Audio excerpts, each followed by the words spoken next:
ဒီဟာကိုတင်ပြရတဲ့အကြောင်းရင်းကငလင်နဲ့ပတ်သက်ပြီးအယူသီးမှုမရှိဖို့ဆိုတဲ့အချက်ဖြစ်ပါတယ်ဒုတိယရေးကြီးတဲ့အချက်ကတော့ငလင်ပဲချိန်လုံးမယ်ပဲရဲ့လုံးမယ်ဆိုတာဒီဟာသိပ္ပံကြီးကြတဲ့ခမ်းမှန်းချက်များမဟုတ်ဘူးဆိုတာကိုလည်းပထမဆုံးသိထားဖို့လိုပါတယ်ငလင်နဲ့ပတ်သက်ပြီးတော့အယူဆတစ်ခုရှိပါတယ်အဲ့ဒါဘာလဲဆိုတော့ငလင်ငယ်ကြီးများများလုပ်ရင်ငလင်ကြီးတွေမလုပ်ဘူးဆိုတဲ့အယူဆပဲဖြစ်ပါတယ်မြန်မာပြည်ရဲ့အဓိကငလင်ကြီးတွေအပြည့်စည်များတဲ့ငလင်တွေအလုပ်များလေးရှိတဲ့ငလင်ကျောကတော့အေယာကြီးမြစ်အတိုင်းပြန်ဆင်းလာတဲ့ဟိုးမြောက်ဖက်အစွန်ပြားကနေမုဒ္ဓမကွေ့တီရောက်အောင်ခြေလျားတဲ့စကိုင်းငလင်ကျောဖြစ်ပါတယ်အပြည့်စည်အသေးပြောင်းအဆုံးကျုံမှုအများဆုံးငလင်တွေက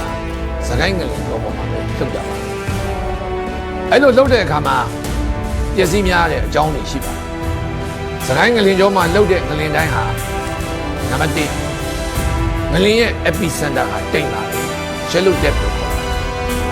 ဆိုတော့ငလင်လှုပ်တဲ့ဘူဒနာဟာမြေကြီးအောက်80ကီလိုမီတာတဲ့ညွန့်နေတဲ့အနက်မှာရှိပါတယ်အဲ့လိုအနက်တိတ်တဲ့ငလင်တွေဟာပျက်စီးများတာပါစကိုင်းငလင်ကျောမှာလှုပ်သမျှငလင်တိုင်းဟာအနက်တိတ်အဲ့ဒီလှုပ်တဲ့ငလင်ကအနက်တိတ်နေမှာဖြစ်တဲ့အပြင်အဲ့ဒီအင်အားကအနည်းဆုံး9ကျော်သွားမယ်ဆိုရင်တော့ဒါပျက်စီးများတာပါပျက်စီးများတဲ့အကြောင်းရင်းကလည်းအဲ့ဒီစကိုင်းငလင်ကျောပေါ်မှာမြန်မာနိုင်ငံရဲ့လူကြီးကထူထပ်ဆုံးဖြစ်ပါတယ်။တမိုင်းကိုပြန်ကြည့်ရင်မြန်မာနိုင်ငံ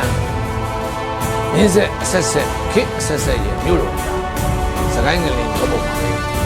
ထားခဲ့တာ။မန္တလေးအမရပူရနောက်ပြီးတော့အောက်ဘက်ဆင်းလာရင်အန္တဝတီစတယ်နော်။ဒါကိုကြည့်ခဲ့ရင်တကောင်းအလုံးကြီးစကိုင်းငလင်ကျောပေါ်မှာရှိပါတယ်။လူကြီးကလည်းထူထပ်ပါတယ်။အဲ့ဒါကြောင့်အပျက်စီးအများဆုံးငလင်ကတော့စကိုင်းငလင်ကျောဖြစ်တယ်။အဲ့ဒီစကိုင်းငလင်ကျောရဲ့ငလင်ကြီးတစ်ခုလုပ်ဖို့ return period ကလည်း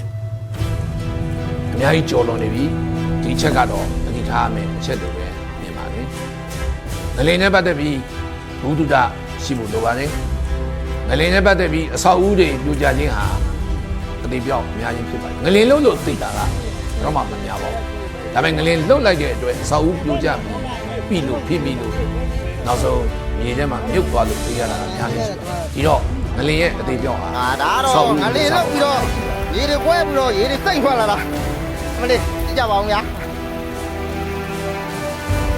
ကြည့်ကြပါဦးအခင်းနဲ့လည်းရေတွေပြည့်ကုန်ပါပြီကြည့်ကြပါဦးကဲအခုမြင်တွေ့နေရတာကတော့မန္တလေးတိုင်းပျော်ပွဲမြို့လမ်းမဟောင်းကြီးပေါ့နော်ရန်ကုန်မန္တလေးအမြန်လမ်းမဟောင်းကြီးရဲ့ငလင်လှုပ်ခတ်မှုရဲ့ခွဲရပါဘလောက်ပြင်းထန်လဲဆိုတော့သူ့ရဲ့အကျိုးမိရဲ့ထမ်းပင်တော်မှာအဲ့ဒီမှာဟယ်လိုရှမ်းလာမြင်ဘူးလားဗျာကြည့်ကြပါသူကတော့အကြောင်းမရောရိုက်တာဟမ်အဲ့လိုရှမ်းသွားတာနော်ဒါရီယာဘာတွေ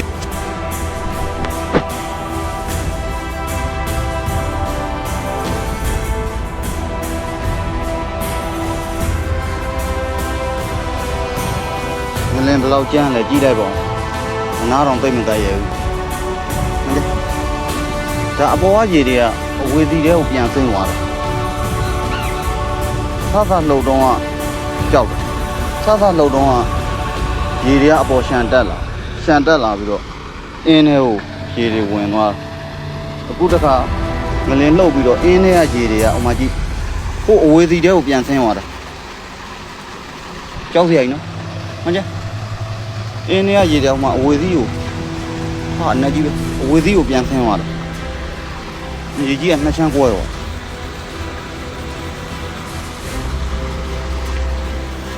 ဒီပြမြေကြီးတွေကဟိုအဝေးသီးကနေရှန်တက်လာဟုတ်တယ်ရေတွေကဟိုအောက်ပြန်ဆင်းသွားတယ်အဝေးသီးကိုကြောက်